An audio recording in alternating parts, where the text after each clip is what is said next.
Bukan semua golongan Jahmiyah itu menolak tauhid, tidak menerima tauhid. Ataupun kalau kita kata kitabur rad 'ala al-Jahmiyah wa ghairihim at-tauhid. At-tauhid itu nak baca kan? Lepas tu dia kata ada yang baca bagi datang, ada yang baca bagi depan. Macam-macam dengan idafat itu.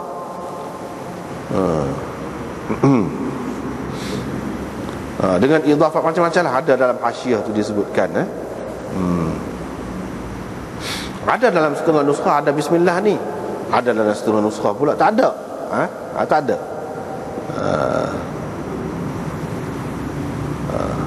Jadi ada bismillah ni sebelum lafaz kitab at-tauhid. Kalau kitabur rad 'ala al-Jahmiyah kau gapo ni tak ada kecuali dalam nuskah Abi Dzar. Dalam nuskah Abi Dzar.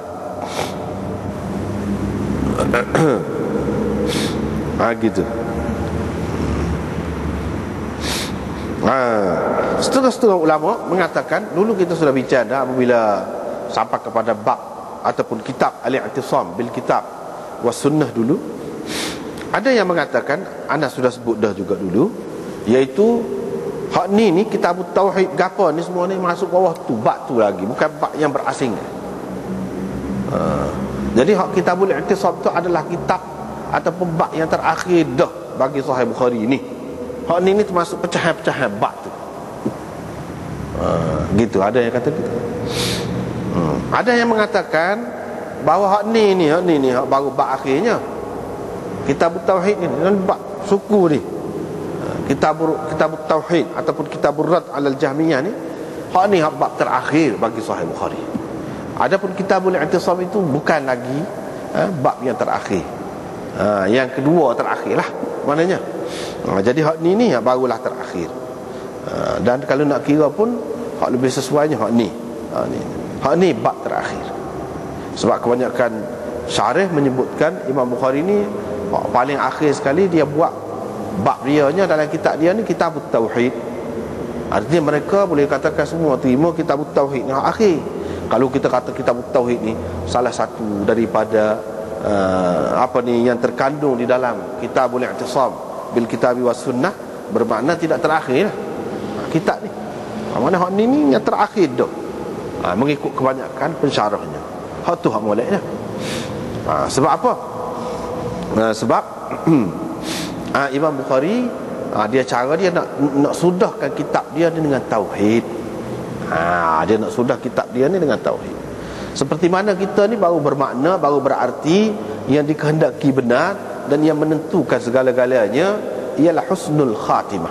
Husnul khatimah tu apa dia? Tauhid lah. Man kana akhiru kalamihi la ilaha illallah dakhala al-jannah. Sesiapa yang ucapan terakhirnya ialah la ilaha illallah, jadi tauhid lah. La ilaha illallah. Kita kata Muhammad Rasulullah, tak ada. La ilaha illallah. Masuk syurga ni.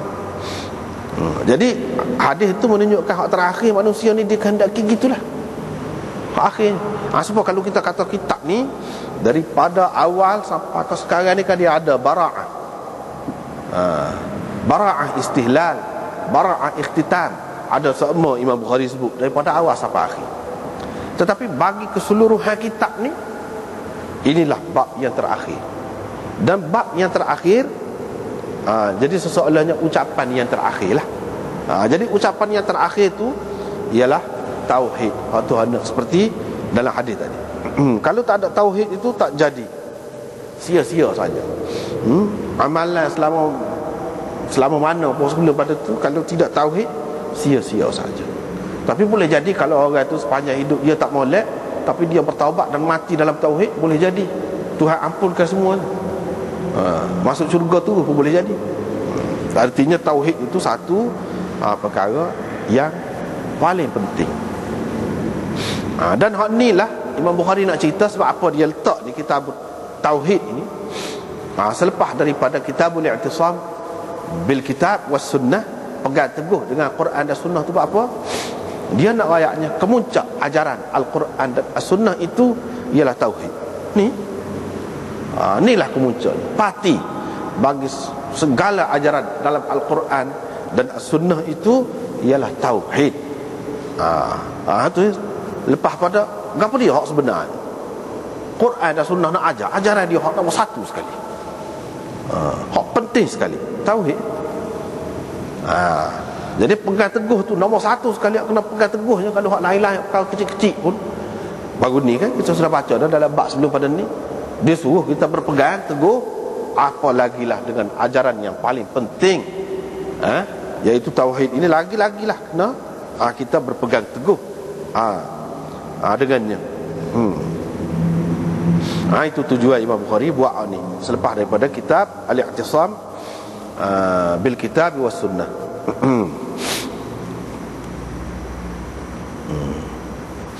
Dan nak menolak alal Jahmiyah wa ghairihim di kitab ni.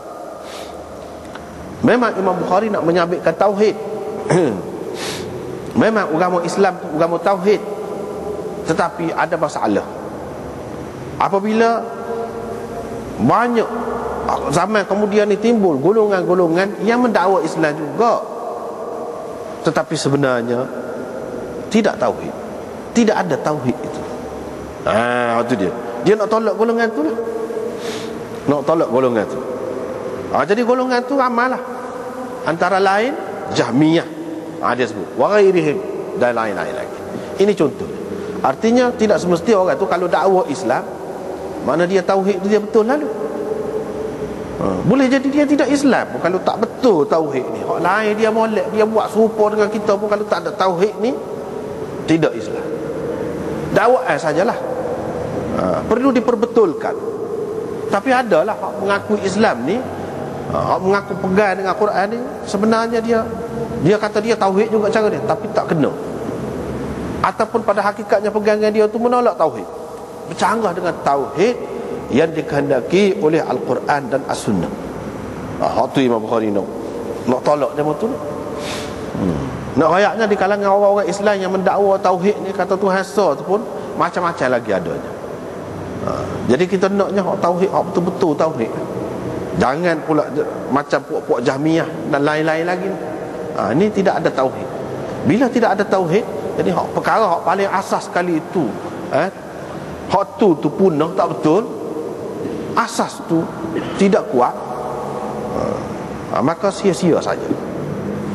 Tak boleh lah. Mana dia tidak mewakili ahli tauhid yang sebenarnya.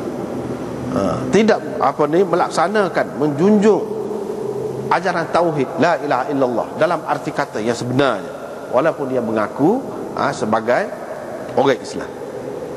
Itu tujuan Imam Bukhari. Ini ayatnya masalah juga. Walaupun mengaku tauhid Islam pun macam-macam ada ni. Misalnya Jahmiyah. Jadi kita ni kena berlawan sama lah dengan waktu tu. Sebab apa? Nak jaga Islam ni. Orang kafir tu benarlah, memanglah habis dah tak ada tauhid dia nya.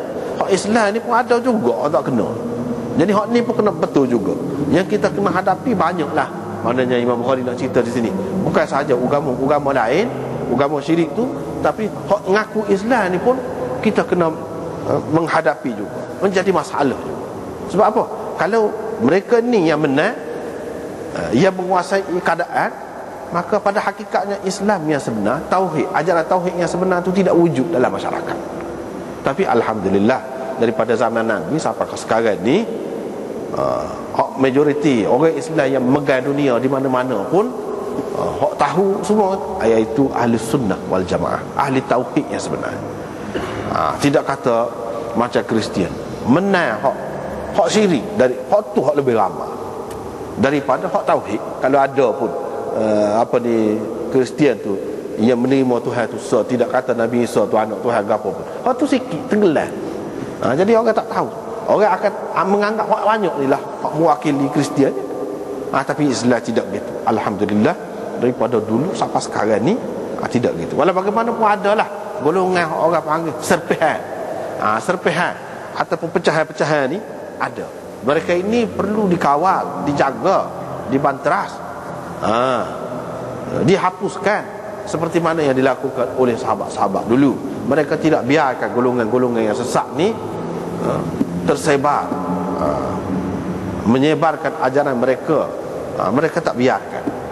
Sebab itulah sampai mereka perang-perang nak ada sahabat-sahabat ni.